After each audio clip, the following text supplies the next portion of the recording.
উদয়নদা শুনতে পেলেন নিশীথ কি বললো? এবার নাকি অজয় রায় আপনাকে হারিয়ে, হ্যাঁ শুনলেন কি বলবেন? নিশীথ বলছেন 9টার মধ্যে 9টাই জিতবেন। নিশীথ আছেন? হ্যাঁ, নিশীথ আছেন, নিশীথ সঙ্গে আছে। পোলাও বেশি করে ঘি দিক, স্বপ্নের পোলাও বেশি করে ঘি দিয়ে দিতে তো কোনো অসুবিধা নেই। কি হবে কোচবিহারে এবার?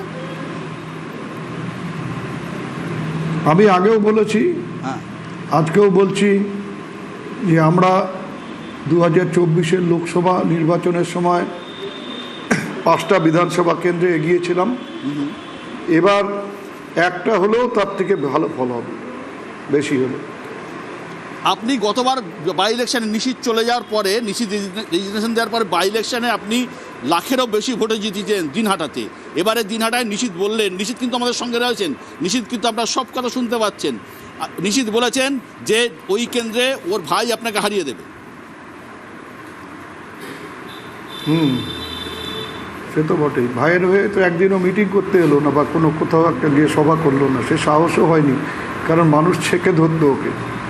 সেই জন্য এত আপন ভাই, তারপরেও দিনহাটায় কোথাও এসে একটা সভা করার সাহস হয়নি। নিশীথ আপনি কিন্তু ভাইয়ের হয়ে একটা সভা করতে আসেননি, এটা কিন্তু উদয়নদা পরিষ্কার বলছে আপনাকে। দেখুন, যে প্ল্যাটফর্মটাই আমার তৈরি করা, সেখানকার পুরো সংগঠনটাই আমার হাতের তালুর মতন। এবার উনি কি বললেন না বললেন সেটা তো ওনার বিদায় বেলায় উনি এখন ভাট বকবেই, সেটা তো স্বাভাবিক।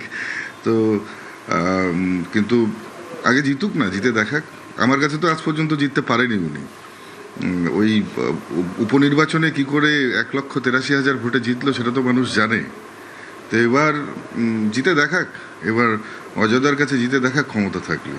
আর কেমন ভাই আমার, সেটা নিশ্চিতভাবে এবার রেজাল্ট হলে পরে বুঝতে পারবে, যখন অজয় রায় 25,000 ভোট বেশি ভোটে জিতবে এবং ওনাকে ওনার তল্পা গুটিয়ে কলকাতা চলে যেতে হবে, তখন সেদিন এই জবাবটা আমরা দিয়ে দেবো।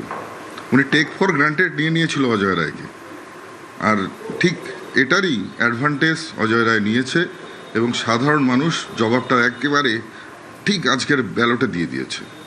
উদয়নদার জবাব সাধারণ মানুষ ব্যালটে দিয়েছে। ওই যে তুমি একটা কথা বললে না, ও বলছিল একটা, যে জিজ্ঞেসে করলে বলে ও প্ল্যাটফর্ম তৈরি করে দিয়ে গেছে, কিন্তু ও ভুলে গেছে ও যে প্ল্যাটফর্মটা তৈরি করেছে সেই প্ল্যাটফর্মে কলার খোসাতে পা পিছলে ও এমন আছাড় খেয়েছে 2024-এ, যে এবার আর দিনহাটায় দাঁড়াবার সাহস পায়নি। দিনহাটার থেকে বনবাস নিয়ে মাথাভাঙায় চলে গেছে, রামচন্দ্রের বনবাস।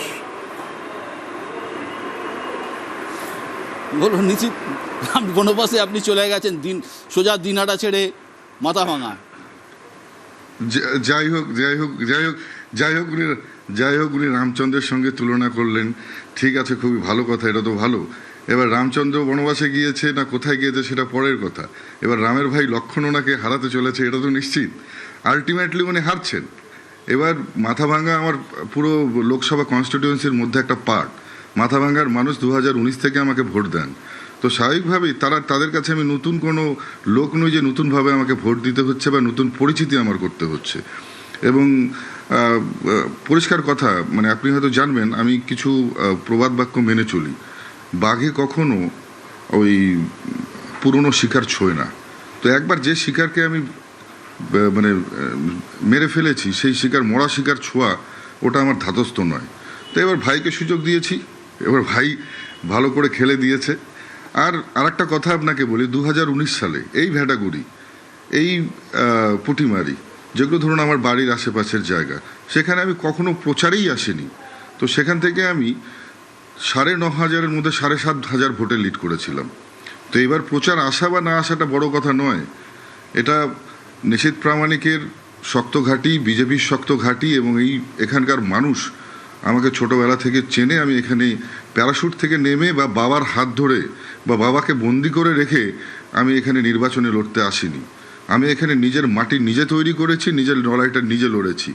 আর এখানকার সাধারণ ঘরের ছেলে মেয়েদের যেমনভাবে তার বাবা মারা মানুষ করে, ঠিক প্রত্যেকে তাদের সন্তানের মতনই আমাকে মনে করে।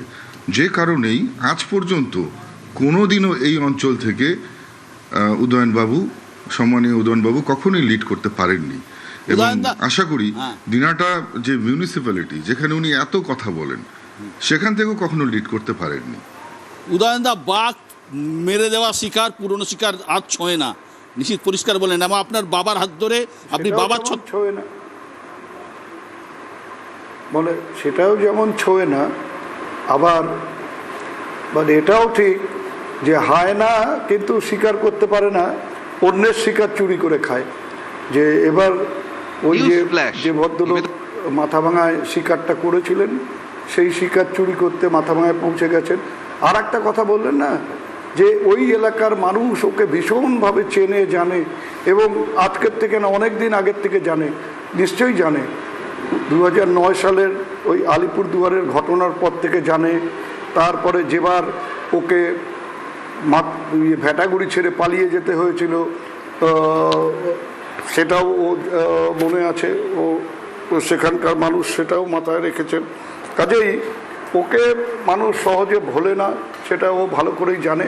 কিন্তু বারবার নানা কথা বলছে, ওই 24-এর আছাড় পড়ার কথাটা কিন্তু ও কিছুতেই রিপিট করছে না। ওটা আর বলছে না যে 24-এ কী করে হারলো।